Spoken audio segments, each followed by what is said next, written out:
ಅವ್ರು ನನ್ಗೂ ಮಾಂಗೂ ಏನ್ ಮಾಡಿದ್ರು ಅನ್ನೋ ಸತ್ಯ ನನಗೆ ಗೊತ್ತಾಗ್ಬೇಕು. ನಾನು ಗೊತ್ತು ಮಾಡ್ತೀನಿ.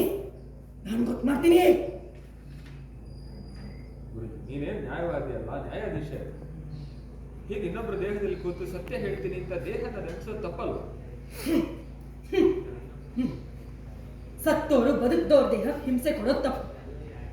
ಆದ್ರೆ ಬದುಕ್ದವ್ರ ದೇಹಕ್ಕೆ ಹಿಂಸೆ ಕೊಡೋದು ತಪ್ಪಲ್ಲ. ಬದುಕಿದ್ದು ಆಕ್ಷನ್. ಸತ್ತೋರ್ ಬದುಕ್ದವ್ರ ದೇಹಕ್ಕೆ ಹಿಂಸೆ ಕೊಡೋದು ತಪ್ಪು. ಆದ್ರೆ ಬದುಕಿದ್ದವ್ರ ದೇಹಕ್ಕೆ ಹಿಂಸೆ ಕೊಡೋದು ತಪ್ಪಲ್ವಾ? ಹೇಳಂತೆ ತಪ್ಪಲ್ವಾ? ನೀವು ನನಗೆ ಹಿಂಸೆ ಕೊಟ್ಟಿದ್ದು ತಪ್ಪಲ್ವಾ? ನನ್ನ ಹಿಂದೆ ಬಂದು ನನ್ನನ್ನು ಸಾಯಿಸಿದ್ದು ತಪ್ಪಲ್ವಾ?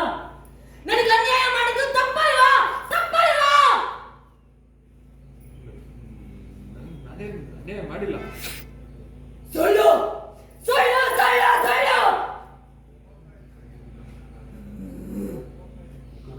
ಗುರುಗಳೇ ಇವಳು ಸುಳ್ಳು ಹೇಳ್ತಿದ್ದಾಳೆ.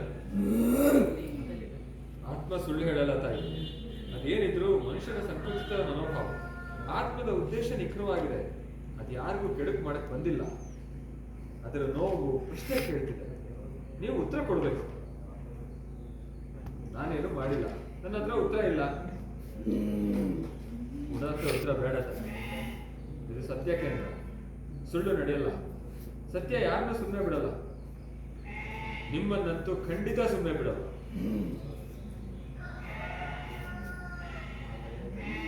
ಏನ್ ಹೇಳ್ತಿದ್ದೀರಾ? ನಾನು ಹೇಳ್ತಿರೋದಲ್ಲ, ಹೆಣ್ಣಿನ ಆತ್ಮ ಹೇಳ್ತಿರೋದು. ನಿಮ್ಮಿಂದ ಏನೋ ವೇದನೆ ಆಗಿದೆ, ನಿವಾರಣೆ ಆಗಬೇಕು ಅನ್ನೋದು ಆತ್ಮದ ಆಗ್ರಹ. ಅವಳೇನೋ ಬೆಪ್ಪೆ ಅಂತ ಬಾಯಿ ಬಂದಾಗ ಹೇಳ್ತಾಳೆ ಅಂತ ನೀವು ಹೇಳ್ತಿರಲ್ಲ ಗುರುಜಿ. ಅದೇನ್ ಬೇಕೋ ಪೂಜೆ ಮಾಡಿ, ಮಾತಾಡ್ಸೋದೇ ಬೇಡ. ಈ ಗಾಜಿನ ಬಾಟ್ಲಲ್ಲೇ ಇದ್ರಲ್ಲೂ ಆತ್ಮ ಬಂಧನ ಮಾಡ್ಬಿಡಿ. ದುಡ್ಡು ಎಷ್ಟು ಬೇಕಾದ್ರೂ ಖರ್ಚಾಗ್ಲಿ. ಹಣದ ವ್ಯವಹಾರ ಸತ್ತವರನ್ನ ಚಟ್ಟ ಕಟ್ಟಿ ಗುಂಡಿಗಿಡುವವರೆಗೂ ಮಾತ್ರ ತಾಯಿ. ಆತ್ಮದ ಲೋಕದಲ್ಲಿ ಹಣಕ್ಕೆ ಬೆಲೆ ಇಲ್ಲ. ಬದುಕಿರುವವರೆಗೂ ಅಷ್ಟೇ ದುಡ್ಡು ಅಂತ ಸಾಯೋದು. ಸತ್ತ ಮೇಲೆ ಬೆಲೆ ಇಲ್ಲ. ಆತ್ಮಕ್ಕೂ ದುಡ್ಡು ಕೊಟ್ಟು ರಾಜಿ ಮಾಡೋ ಹಾಗಿದ್ರೆ ಜಗತ್ತಲ್ಲಿ ದುಡ್ಡಲ್ಲೇ ಕೆಲಸ ಆಗಿರೋದು.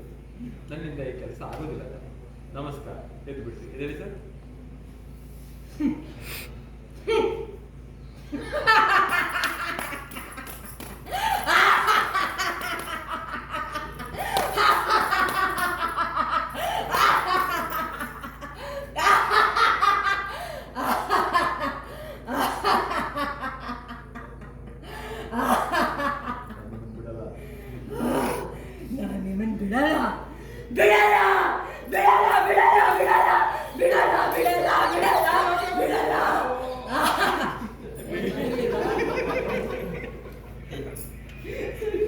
ಹೋಗ, ನನ್ನ ಜೀವನ ಸರಿ ಮಾಡೋ ಸೆಂಟ್ರ.